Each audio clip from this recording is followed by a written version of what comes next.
All right, Josh, how are you doing? Pretty good. Good. Pretty good. We're coming live from Forbidden Kingdom. It's currently thunderstorming outside. Yes. You know, hopefully Thank God. we get. Yeah. How's the heat going? Look, there's your thunder. Yeah. There it is. Yeah. I literally said, I hope it thunders during the interview. It's just on brand. It is on. I brand. guess. Yeah. 30 seconds later. Yeah. You had a new track drop today. Yes. Hype for that? Yeah. Yeah. It's like a random track, That's cool. but I've been playing it in sets, and it's Awesome. cool. Sweet. So Are you gonna play it tonight in your set? maybe. Maybe. It's more of a thing for my own set type shit. It's Okay. kind of hard. Might be kind of hard Yeah. to work in, but yeah. That's awesome. I do Cool. that during the year, like when I'm not doing like the monster stuff. Yeah. During the middle of the year is always like sci-fi stuff for like kind of more nerdy shit. I don't know how to explain it. It's just more me not being spooky and making Off stuff. Halloween season. Almost. Yeah, it's like- always Halloween season for me, but Okay. I can't drill it into people's faces all year round I understand that. because then Halloween won't be that special if like I'm always I totally doing get it. That. Yeah. I mean, it was nice for your first show back at Ritz to have Yeah. the TerraVision visuals. Yeah, yeah. And it must have felt nice after, like, you've been a touring DJ for quite a long time. Yeah, yeah. So going into COVID, were you just like, holy fuck, what is going on? Or were you ready for it?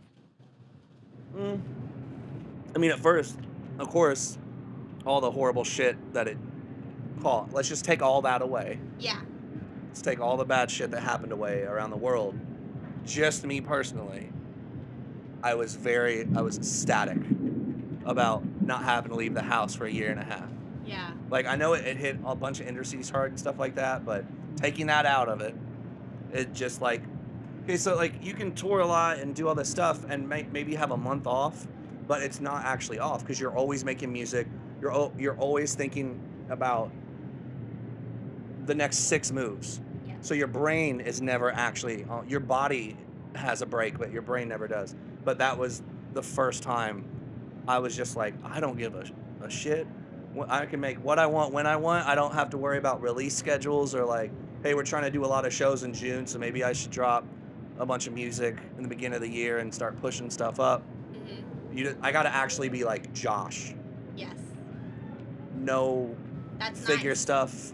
Didn't have to worry about it. I feel like a lot of people who I've spoken with who have been doing the circuit for quite a long time, like Right. you, said very similar things. Yeah. Where they finally got a chance to be like, okay, project separation, personal life separation, Yeah. and breathe. Yeah. And that's a moment that I feel like in this industry, from an outside perspective, a lot of people don't understand Right. that you never get a chance to breathe. No. You know? Yeah. And where are you from? Evansville, Indiana. No way. I was born in Gary. Are you So- serious? So I was born Wow. in. Yeah. Wow. Yeah, Gary doesn't fuck around. It's Gary so does not fuck it around. gets very dangerous around there Yeah, sometimes. Gary, Maryville, Valpo, South Bend. Yeah. Family. I didn't know that. That's crazy. Yeah, no, that's wild. Yeah. Well, that's nice. Like, it gives you time to just hang. Yeah. Did you just stay at home? Did you Yep. go on any adventures? Went hiking a couple times. Nice. No, I didn't. I just stayed at home. Yeah. But I've like curated this environment for myself in my house where I don't need to leave. Like, I don't need to leave That's amazing. at all. And it's kind of the reason why I haven't done the whole typical move to any other bigger city, which I understand why people do it.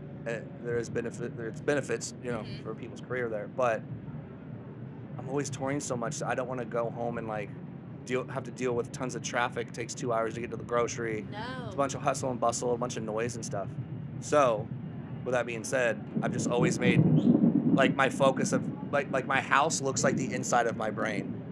So I don't know. I've just made it very, Paint a very. picture for me. Does it look like I'm stepping into like Halloween Town House? Like, Ki- yeah, is kinda, that how yeah. that feels like? Kinda, but not Halloween decorations. Okay. Like aesthetic. A lot of taxidermy, Oh, a lot wow. of stuff like that. Okay. Like my old family piano, my old family organ. There's a lot of wood in the house. Yeah. Like it's built in like 1910. Your house haunted. Yo, it's fucked up. Yeah? Yeah, my friends are sitting right there. Fucking no, it's weird. Really? People died in the house before. Oh my god. A Oh lot no. of weird stuff happens all the time, and it's very typical me to say that about my house being Yeah. like the Halloween guy or whatever, until you stay there, and shit, you'll just like look in the kitchen, and one of the cabinets will just all open Fuck no. all the way, or just a lot of stuff happens. Like, I'll walk into rooms, especially our weird, creepy ass basement, and I'll just walk there. I'll walk downstairs, and the moment I get past where I could like mess with the lights, breakers always just blow, and it's Holy dead dark. shit. I mean, it's a torture basement. Like, it looks really fucked. That's Shit. so There's crazy. so many stories, but and we I have all think the it's an Indiana thing, to be honest. Yeah, yeah. Because when I was born, my mother told me that the house we lived in was on an Indian graveyard. Yep. And she said the spirits were nice. However, Right. she would hear them walk up and down, and she would hear them walk down the hallway when I'm sure. I was like Yeah. sleeping in my crib. Right. And like she was just like, it's just an Indiana thing. But Yeah. I can understand. Do you, since you've created like such this atmosphere and environment where you live in, do you like fuel that into your music that you make? And like, is your studio in your house? Yeah. Okay. Yeah, cool. yeah. And my studio looks like it's really comfortable, but it looks like my catalog. We're really of getting music. this thunderstorm right I love now. it. I love it. It's perfect. It's so relaxing. No, it's Yeah. wonderful. I know you're buddies with Brandon Swarm. Yeah, yeah, And we both played at Sunset Music Festival, which was our first festival back about 2 years ago. And right when he came on stage, he just had this huge thunderstorm above him. And then when he was done, it went It away. stopped. It was That's super on brand for him, It too. was super on brand That's for him. awesome. And now we have this shit happening, and we're like, oh, here we go. Mhm. Da da da da. Is everything okay, guys? All right, we're good. Okay, just Oh, making yeah. sure. I know the rain. You never know, like- you never know. Yeah. I saw him. I was like, shit. But no, super on brand for him. And I just can't imagine like spending a year and a half kind of in the house that you've curated Yeah. and just having time there. Right. Yeah. I loved it. I mean, it made me appreciate it even more. And just everything I want to do is there. Like, Yes. all my I mean, that's the dream. Yeah. To not have to leave. Right. Yeah. Right. The thunderstorm during a set thing 2 years ago, something like that, happened to me in the most perfect way. I was playing it was some festival in somewhere in Europe, Mm-hmm. and my last song was Slayer Raining Blood. Oh, no way. And literally right when the song actually came in, That was it it. immediately poured to the point, just instant mud everywhere.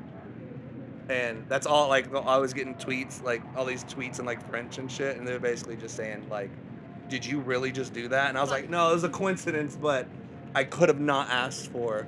That's amazing. That's the epitome of like taking your visuals off the screen. Right. And you have And nature just being just like, coming in whoa. clutch. Yeah. There you go. Yeah. And I mean, what you were saying about having like the organ and the piano Yeah. and all that Yeah. stuff. We were talking about in your green room earlier that you come from metal rock. Yeah. Yeah. So tell me about this, because I would love to know this transition and how you got into EDM from metal and rock. Well, I come from a couple different things, and it Okay. was all equally as important at the same time, Yeah. which actually caused a lot of like weird inner turmoil when you're growing up and trying to identify who you are. Yeah. Like, you feel like you need to put a sticker on yourself, kind of. Yeah. But I grew up always listening to metal and old punk and stuff, but I was a hip hop kid. Yeah. Like, Okay. The reason I started DJing was literally just to learn how to scratch. And I started making music because I just want to make hip hop. So I bought an MPC 2000, get these floppy disks and shit like that. Yep. But I was also listening to metal. I just never considered making any of it. Uh-huh. But it was just these two personalities that I had that, like, They're so contrasting. They're so different. yeah, like I literally had all my hip hop friends I would go to shows to, and then I had my friends that we would go to our metal shows and beat the shit out of each other at. You Yeah. know what I mean? Like, just, I guess in a way, there's not much transition from the metal. It's more so all the darker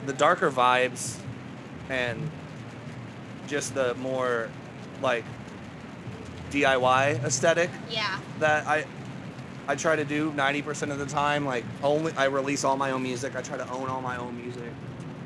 Don't work with too many other labels. Yeah. Sometimes I do, but just try to handle it all. And that's how I always thought that like early punk and early metal was, Yeah. like I don't even spend that. I know how to master well, but I like my shit running hot and kind of nasty Yes. because that's like the old metal I like. Yep. I'm just not too focused on the super nerdy aspects of it.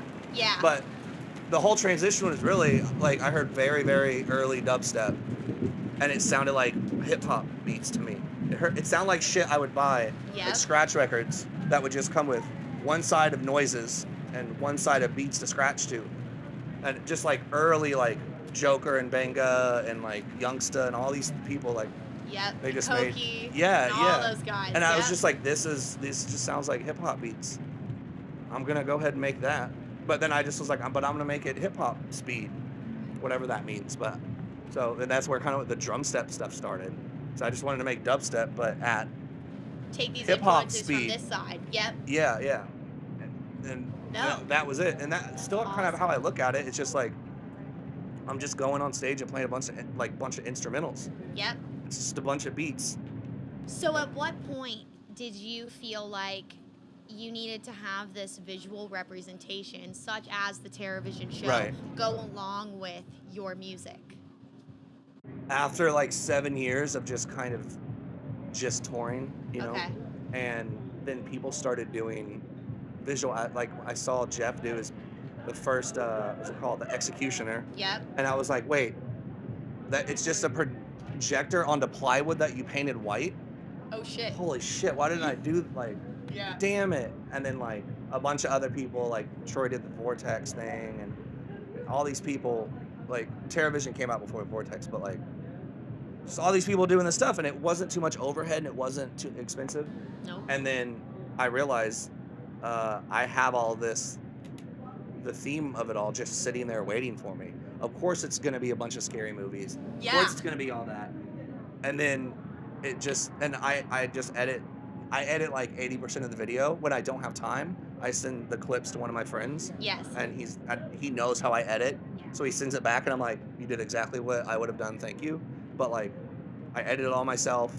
It's very easy to change. Like, if I had 2 hours right now, I could do a new TerraVision set for tonight. You know what I mean? Like, Yeah. if I had all the clips.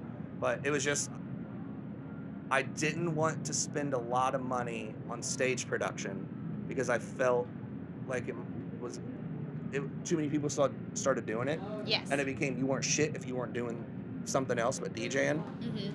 So I just wanted to add the most natural, like third limb Yeah. to the body of the show, and I was just like, here's scary horror movie music, and here's some scary horror movies. Here's some scary sounds. It makes sense. Here you go. Yeah. And it like wrote itself because the music was already there, and I was like, what visuals am I gonna make for this song I made called Freddy Krueger? Like, oh yeah, I'm gonna go. It just made sense. Did you ever run into any issues, like from a copyright standpoint, where you could No. not display those? There's a lot of gray area. Okay. I'll say that, but because I'm not selling it, Correct. but I am selling tickets So that's where that to gray the show. But it's for but you, not it for just the depends. movie. Yeah, I mean, I remember when Sure. I was 18, Yeah. and that's how I got introduced to you. It was the Halloween show, the figure TerraVision Oh, really? show. Yeah. Yeah, and it was just a concept that was adapted kind of like a stage, kind of like a production aspect, but it was very like what you said, it was very DIY. Yeah. And it was like this indie approach. And I feel like a lot where you've been this established artist for such a long time, and like I'm an up-and-comer, and I feel like a lot of up-and-comers feel like they can't do it independently. Right. And I feel like that's bullshit. Yeah. You know? You could do all the editing and music on that laptop right there. Yeah, I mean, literally, like, it's all right all there. right. It's all right there. Yeah. And I feel like that's what's so cool about like our industry, whereas, in a band where like I was in a band before, you gotta have the members, you gotta have all this other Yeah. shit, and it's like you can really just have you and 2-3 other people. Yeah. And that's it. Yeah. And that's what's so amazing about like the creative aspect that we have here in Basement There's City. so much damn freedom. Like, Yeah. I mean, when I talk to people that are like my friends that are in bands and trying to like make it, and some of them are really really good, and all these issues stem from creative differences between 5 dudes, and one of them might have stopped liking a band that was their big influence Yeah. or something, and now the whole direction has changed. The album doesn't come out. So there's just so much weird shit. But And I feel like as you get older too, especially looking at the band perspective, people get girlfriends, they get wives, they Yeah. get families, Yeah. life happens. Yeah. And it's very hard when that's why I decided to make the switch over here, because I felt like until I understood the back end of what a team was Right. and creative direction, it was up to me if I like flew or fell, you know? Right. Which is really dope. Yeah, yeah. And I'm finding more through I've done the label things, but it's like I hate how I feel that like labels don't give a shit sometimes. Oh, absolutely. And, you know, and I want what you have is a whole package. You Right. know what I'm saying? Where you have the creative control, you do with your master what you want, you Right. get that grungy shit. You don't have somebody telling you at what loudness level to have your shit Right. at and all of that. And it's like that's what I want to do, and I feel like it's frowned upon now, and it sucks, you know? yeah, I mean, that's the weird thing about labels. It's ran by a couple dudes most of the time. Yeah. So they have their own opinion on shit, and of course, yeah, because they want to have the look of their own label. But then you have all the interns that check music, and sometime maybe they may have woken up in a weird fucking mood, Yeah. or maybe they're not feeling whatever you're doing, even though they probably would have loved it 3 days before Yeah. if you sent it. Catch people on the wrong day, you could get your breakout single turned down because of someone's vibe. That one, it's a very weird thing. That's what I'm kind of sparing with labels. Like if I'm making something and I go, this sounds like it should be on Disciple, Yeah. then I send it to Disciple and they're like, you're right. So it's like even very rare that I even get tunes or like I get music turned down because if I'm gonna send it, You have that ear, I already know. Like unless they just don't want to like fuck with me at the moment, then I know you know what I mean. It's just a very No, I know what dish absolutely. to serve them. I know, Yeah, and But- I feel like the road that you've taken that you know, every career does have a shelf life, and Oh, yeah. and some people really want to just do this as a hobby to get on the touring circuit, have Right. 2-3 years strong, and you know maybe not make a lot of money, maybe just be support, Right. be done. But I feel like for the long-term goal, you have to have this like vision in mind, where at the end of the day, you want to be an independent artist that owns your shit. Yeah. You know, and I feel like you've done that. So for someone like me, what would you say to them to continue pursuing that path of longevity? Because I don't get to pick a lot of brains of someone like you a lot. I would honestly just say like, unless it's someone you really trust and knows what they're talking about. Trust and experience are 2 completely different things. If you can really trust someone and and you know they have no ill will and they're telling you some shit, take that into consideration. Otherwise, don't fucking listen to people. Don't worry about what else is going on, because one, it's already going on, so you've missed that wave. It's already happening. You weren't there when it came up. You know what I mean? So like now you're just not you. Yeah, no, I'm just saying you as absolutely, yeah. yes. But now you're just copying what's going. I don't know. I would just say, do exactly what the fuck you want. It might not work, but that doesn't mean that was your one shot. That wasn't your last bullet in the chamber. Yes. Just always focus on exactly what you want to do. Because what if you tried some shit that you weren't really about and it blew up, and now that's kind of what you got to do now. Yep. Yeah. You know what I mean? Like that's what you're known for now. But Yeah. I don't know. It's people ask me that kind of question a lot, and it's hard to answer because I just in general, I mean this in a good way. I don't fuck with the industry, and I don't like electronic music. I don't listen to it Yeah. unless it's from someone I like. I like the industry. Obviously, I've met tons of my friends. Yes. But I'm saying I don't pay attention to it. I don't care about the politics. I don't care. Like someone's like, hey, they want you on this bill, but like this person doesn't want to play like before you, and I go, don't do the show. I don't care. I'll stay home. I don't. With all that shit, then it gets in my head, and then you start thinking about It's like, such well, a where am mental I at in mind my fuck. career? Yeah. Yeah. Because there's an element of your career that you're never going to be able to control, because you can't control what promoters actually want to book you. You can't control what else the industry's doing that kind of dictates who is going to be interested in you in the first place. Like, if one promoter is like, sorry, rhythm shows are the only thing popping off. and say that's in like Madison, Wisconsin, right? Hmm. That sucks for you because you're probably not going to get booked. But that reflects on to you, like you think about it and you're like, really? Like I can't even play fucking Madison, Wisconsin? Like I don't know. It's just we have control of our career, but also we're not the boss in a way. Yeah. Like we don't set. It's a bad analogy. We don't have control where our paintings go and how much they're worth in a way. Yeah. Like you, yeah. I can't make a decision to get bigger. Like I'm just gonna keep doing my thing, and there could be a weird wave of stuff that I will catch. But if not, like I don't know. I'm happy where I'm at. I don't want to get so big that I'm always gone on a tour bus and shit like that. I'm fine Hmm. with this level forever. Yeah. And maybe in 2 months, like if I made a weird tweet that pissed a bunch of people off and I went back to only playing like 200 capacity small like underground shows, if I can pay my bills, I'm fucking fine. You know Yeah. what I mean? I don't know. I'll just sum it up. Just make sure you're always stoked about what you're doing, but always check yourself to make sure it's not based on like other people's work, I guess. I don't know. No, and It's I a hard love question that. to like It is it's a a kind hard of a hard question. question. It, Yeah. it's a really hard question, and I just feel like it's so easy because you do exist at the separate table that's not in this industry, Yeah, yeah. and that's why I like look up to you and admire you because you've done it on your own and you have this group of supportive friends where you guys click because you're not trying to get a favor out of him. He's not trying to get a favor out of you. You guys aren't playing bullshit. You guys just fuck with each other because that's who you are. And I just wish there was more of that, but it's also about just keeping your head down and just doing what you want to fucking Yeah. do. And Yeah. you're going to find the people who fuck with you. Right. It's not going to be this fake jamboree of bullshit. Right. So yeah, I mean it's definitely a hard question, but you've been around the wheel a few times, so I was Right. interested to pick your mind there. Yeah. I mean, I don't know. We're the teachers at the end of the day, Yeah. and the crowd is the students. But like it's real easy to repeat I don't know. No. I'm not going to go further into the analogy, but we're the ones that are supposed to set the example and the trends. Yes. Yes. But when what the crowd is into starts dictating what people are producing, It's down or to- like here's an example of something I'm not paying attention to, and it's probably going to hurt all my streams forever, but I don't care.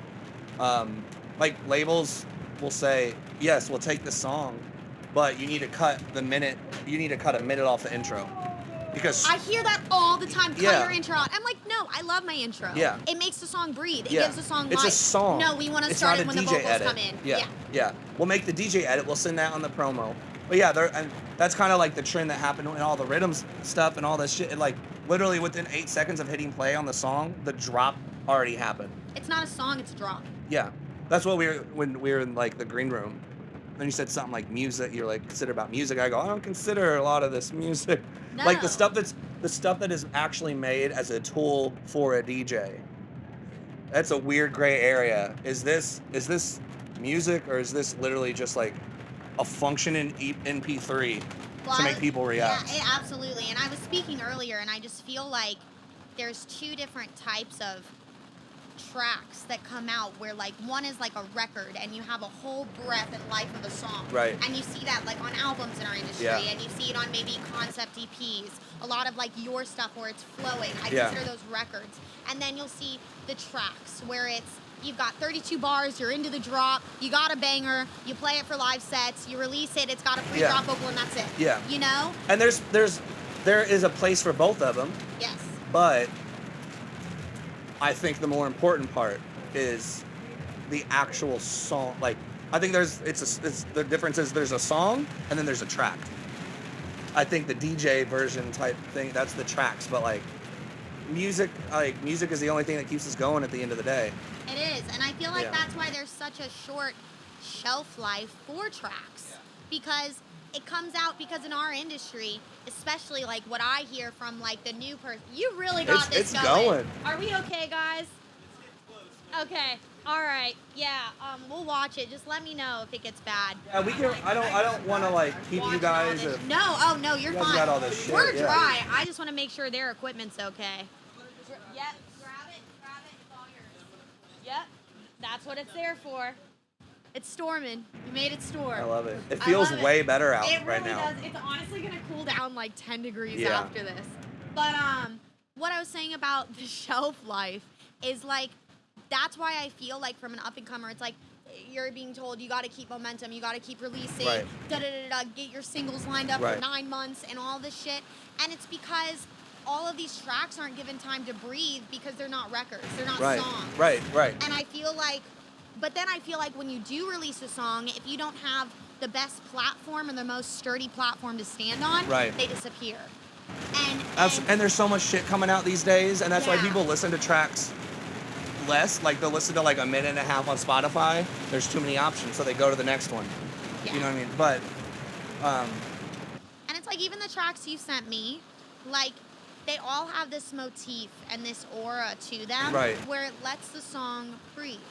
And that's where I feel like you get a successful song or a successful record. Right. Because it's so easy to, like amongst the crowd that I run around in, it's like people are making songs for you to play out, for Excision to play Right, out, right. for whoever to play out that's a headliner. But it's like, at what point do you step back and you say, hey, no, I want to be the person performing on stage. Right. I don't want Excision. Because what's the value to yourself if Excision's just going to play it out? And why would they book you if they could just book Excision Right. to play your track? Right. You know? So, and that's what you did with the visuals and just like sticking to your own thing. But you were also in the game a lot earlier than how saturated it is now. Right. So when That's the nice thing. I'm like Yeah. grandfathered in. Yeah, Because if yeah. I came up now, I don't think there would be that much interest because it's not current sounding, right? It's not. Well, that's another thing about making, like, to touch on, like,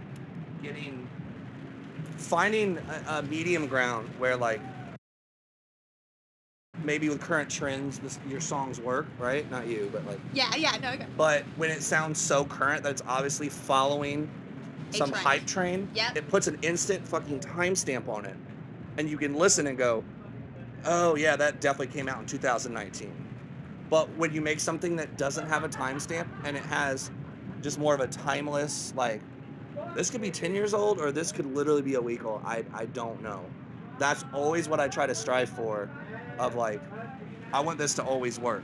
I don't know, like. No, but that's when, Yeah. like, it's hard to look at EDM. There's some people, like, I look at Skrillex, I look at Noisia, I look at Pendulum, and they're kind of like the OGs in my mind, but getting away from EDM, it's like, you know, we'll listen to Van Halen or Journey or Cher or Heart Well, or Counting Crows. timeless. And they're timeless. Yeah. Put them on the radio, put them on out there for a Right. DJ edit.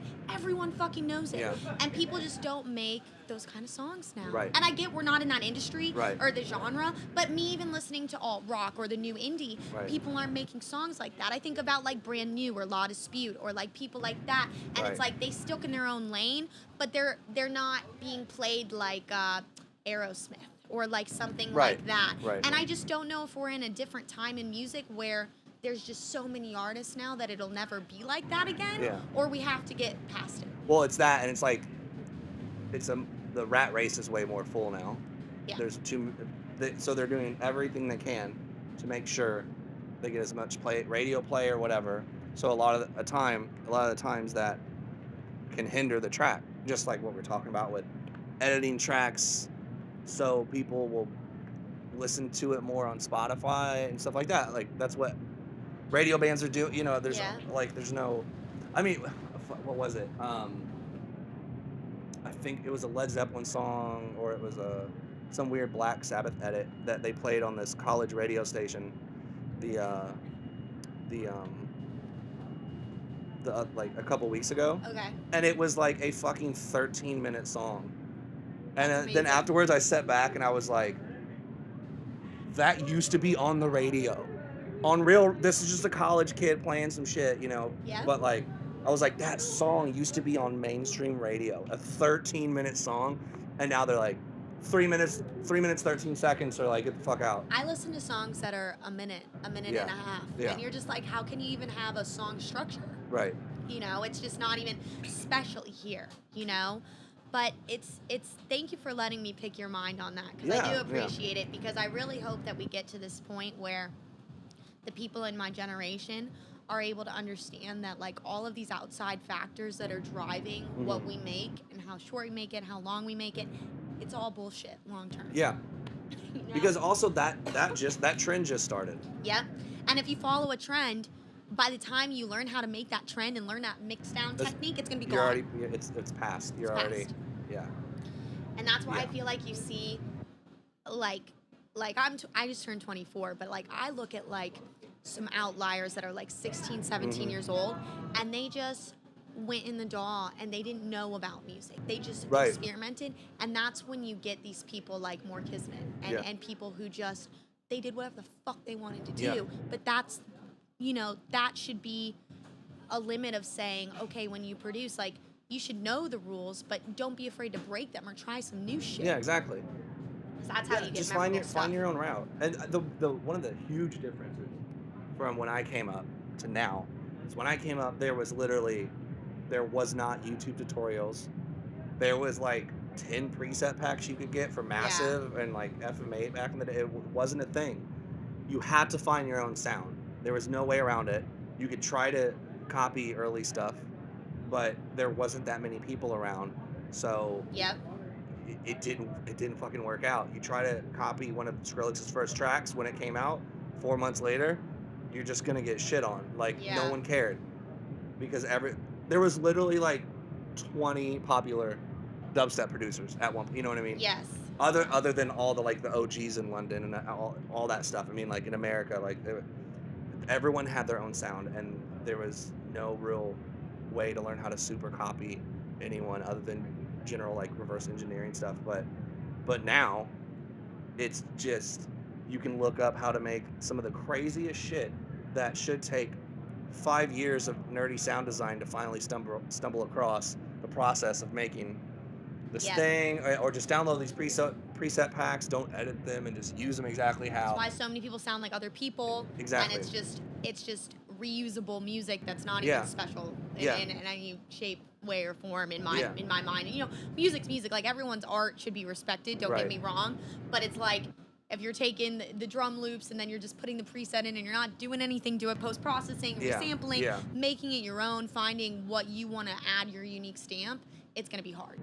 Yeah, it's gonna be fucking real hard for them to stick around because it's not memorable. It just reminds you of the real version of whatever you're jocking. Yeah. But yeah, when there ends up being 16 carbon copies of stuff, it's not. There's that one saying like, no one remembers the people that tried to be the Beatles Yeah. or some shit No, like that. that's Like there's a great. bunch of bands that try to be the Beatles. Absolutely. Fucking name me one.